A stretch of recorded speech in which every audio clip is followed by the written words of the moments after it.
हाल ही में खबरों में रहे फिरदौसी कादरी और मोहम्मद अमजद साकी को किस पुरस्कार के प्राप्तकर्ता हैं? तो दोस्तों इसका सही आंसर ए होगा रेमन मैग्सेसे पुरस्कार। जो रेमन मैग्सेसे पुरस्कार है फिरदौसी कादरी को क्यों दिया गया? यह एक बांग्लादेश के वैक्सीन वैज्ञानिक हैं जिन्होंने वैक्सीन बनाने में इनका काफ़ी योगदान रहा। और पाकिस्तान के हैं मोहम्मद अमजद साकी, जो माइक्रो फाइनेंस में इनका काफ़ी योगदान रहा। इसके लिए इन दोनों लोगों को रेमन मैग्सेसे पुरस्कार दिया गया। इसकी स्थापना 1957 में हुई थी। यह पुरस्कार एशिया का सर्वोच्च सम्मान है। इसे नोबेल पुरस्कार का एशियाई संस्करण माना जाता है। यह पुरस्कार एशिया के ऐसे व्यक्तियों को दिया जाता है जो समाज को महत्वपूर्ण सेवा प्रदान करते हैं। चलते हैं अगले क्वेश्चन पर। चलिए जान लेते हैं आज का most important one liners questions. Copenhagen किस देश में है? दोस्तों डेनमार्क में। सर्वाधिक आयु वाला प्राणी है कछुआ। तो दोस्तों आप कमेंट करके बताएंगे कछुआ का जीवन काल कितने वर्ष का होता है? दुलहस्ती पावर स्टेशन किस नदी पर स्थित है? तो दोस्तों यह रावी नदी पर स्थित है। एलिफेंट दर्रा किस देश में है? दोस्तों यह श्रीलंका में है। केप कैनेवरल जहां से स्पेस शटल छोड़ा जाता है किसके तट पर स्थित है? यह फ्लोरिडा तट पर स्थित है।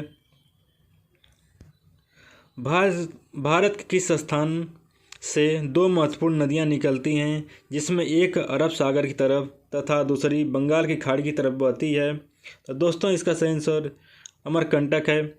एक महान धार्मिक उत्सव महामस्तकाभिषेक किसके लिए किया जाता है? बाहुबली के लिए। विश्व के किस महाद्वीप से रेगिस्तान सीमा रेखा है? यूरोप में। भारत की सीमा में स्थित एकमात्र सक्रिय ज्वालामुखी है, यह बैरन द्वीप में है। अरब सागर की किन देशों के सीमा पर स्थित है? अरल सागर किन दो देशों की सीमा पर स्थित है? तो दोस्तों उज्बेकिस्तान तथा कजाकिस्तान की सीमा पर। चलते हैं करंट अफेयर के नेक्स्ट क्वेश्चन पर। राज्यसभा के नए महासचिव के रूप में किसे नियुक्त किया गया है? दोस्तों इसका सही आंसर ए होगा डॉक्टर रामाचार्युलू। जो रामाचार्युलू हैं राज्यसभा के नए महासचिव के रूप में नियुक्त किया गया है। राज्यसभा के सभापति एम वेंकैया नायडू हैं, जिसने डॉक्टर केशव रामाचार्युलू को राज्यसभा का महासचिव नियुक्त किया है।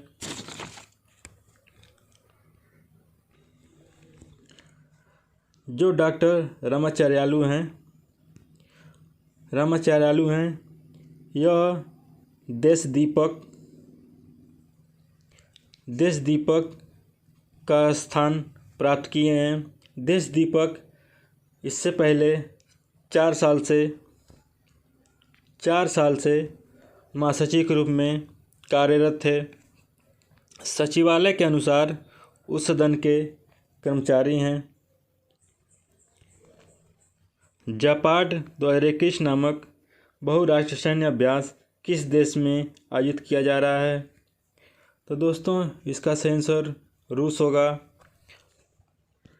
भारतीय सेना 3 से 16 सितंबर तक यानी कि कल से 16 सितंबर तक रूस के निजवी में बहुराष्ट्रीय अभ्यास जापाड 2021 में भाग ले रही है। यह अभ्यास आतंक विरोधी सहयोगों को बढ़ावा देने के उद्देश्य से सैन्य अभ्यास आयोजित किया गया है। भारत के 200 जवान की एक टुकड़ी इस अभ्यास में भाग लेगी। यूरेशिया और दक्षिण एशिया के लगभग 12 देश इस अभ्यास में भाग लेंगे। चलते हैं नेक्स्ट क्वेश्चन पर।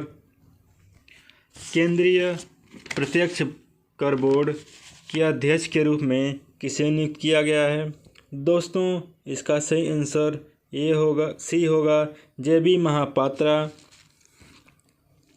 जे.बी. महापात्रा 1985 बैच के एक भारतीय राजस्व सेवा आयकर अधिकारी हैं जो वर्तमान में बोर्ड के सदस्य हैं।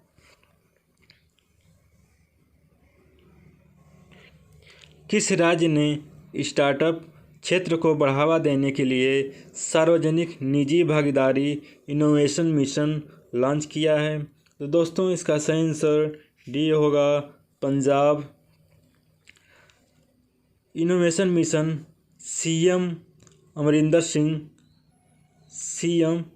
पंजाब के सीएम अमरिंदर सिंह ने स्टार्टअप क्षेत्र को बढ़ावा देने के लिए innovation mission Punjab Punjab launch किया है। कौन सी संस्था quarterly house price index SPI जारी करती है? दोस्तों, इसका सही आंसर ये होगा, RBI।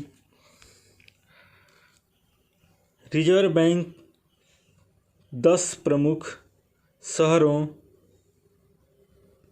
में आवास पंजीकरण प्राधिकरणों से प्राप्त लेन देन स्तर आंकड़ों के आधार पर एक त्रैमासिक आवास मूल्यांकन सूचकांक जारी करता है। जो इस सूचकांक में शहर शामिल हैं उनका नाम है अहमदाबाद, बेंगलुरु, चेन्नई, दिल्ली, जयपुर, कोच्चि, कोलकाता, लखनऊ और मुंबई। पिछले साल HPI 2.81 था, जो इस बार घटकर 2% हो गई है। हाल ही में खबरों में रहे सुपरटेक ट्विन टावर मामला किस राज्य से जुड़ा है? दोस्तों, सुपरटेक ट्विन टावर मामला यह उत्तर प्रदेश से जुड़ा हुआ है। सुप्रीम कोर्ट ने नोएडा में सुपरटेक के एमराल्ड कोर्ट हाउसिंग प्रोजेक्ट में बिल्डिंग बायलॉज का उल्लंघन करते हुए ट्विन टावर को गिराने का आदेश दिया है। सीएम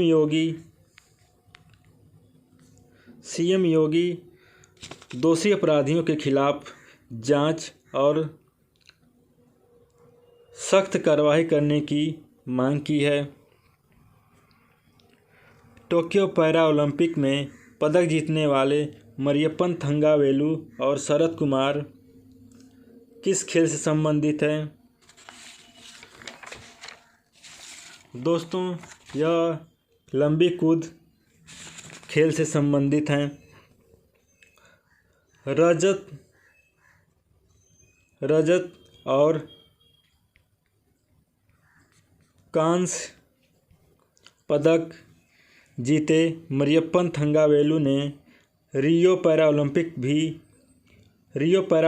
में स्वर्ण पदक जीता था। भारत का पदक संख्या इस समय 10 हो गई है।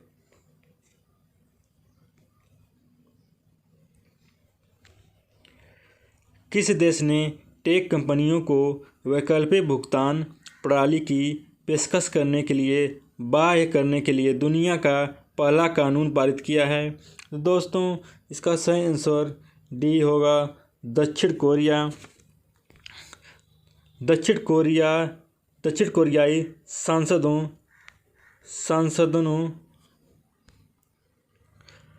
किस देश ने टेक कंपनियों को वैकल्पिक भुगतान प्रणाली की पेशकश करने के लिए बाह्य करने के लिए दुनिया का पहला कानून पारित किया है? तो दोस्तों इसका सही आंसर डी होगा, दक्षिण कोरिया।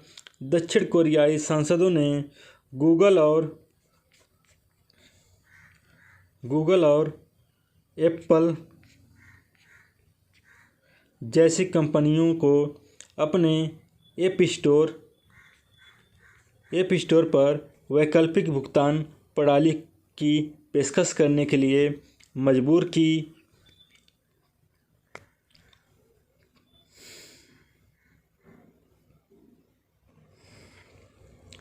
किस देश ने टेक कंपनियों को वैकल्पिक भुगतान प्रणाली की पेशकश करने के लिए बाह्य करने के लिए दुनिया का पहला कानून पारित किया है?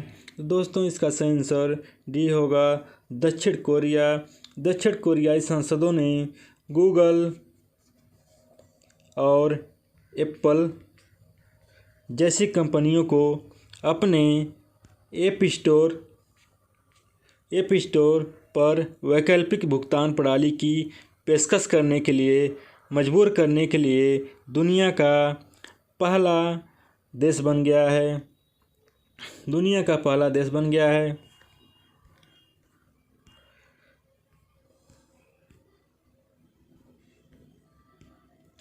अंतर्राष्ट्रीय क्रिकेट से संन्यास की घोषणा करने वाले डेल स्टेन किस देश से हैं?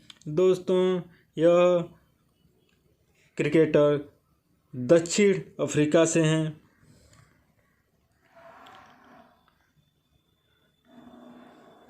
यह दक्षिण अफ्रीका के एक महान तेज गेंदबाज हैं।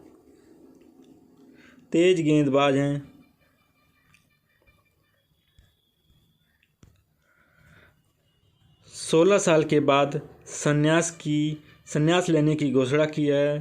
पिछले साल डेल स्टेन ने टेस्ट मैच में 439 विकेट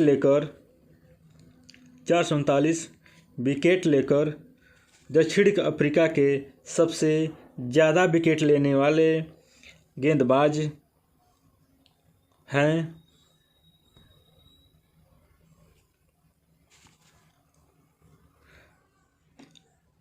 महान तेज गेंदबाज 16 साल के बाद संन्यास की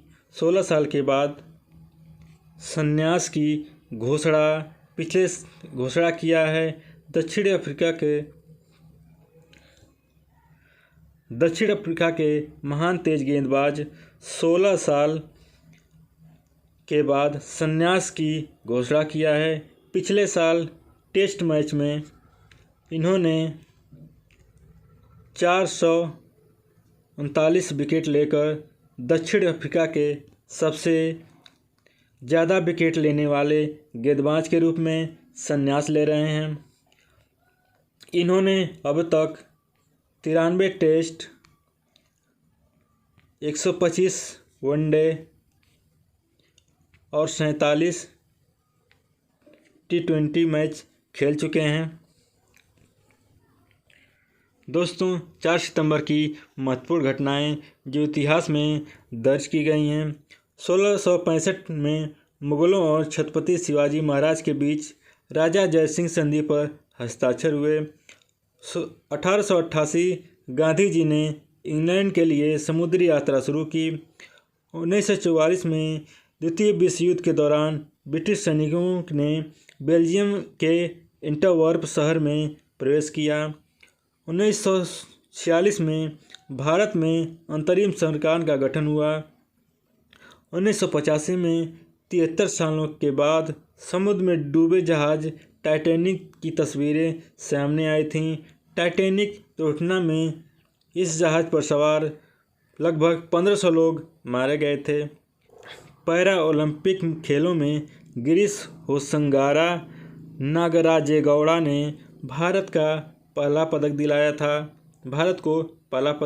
था। आज ही के दिन दादा भाई नौरोजी का जन्म हुआ था, जो एक महान राजनीतिज्ञ थे। इन्हें गोल्ड मैन भी कहा जाता है। प्रसिद्ध साहित्यकार धर्मी भारती का निधन भी 1997 में आज ही के दिन हुआ था।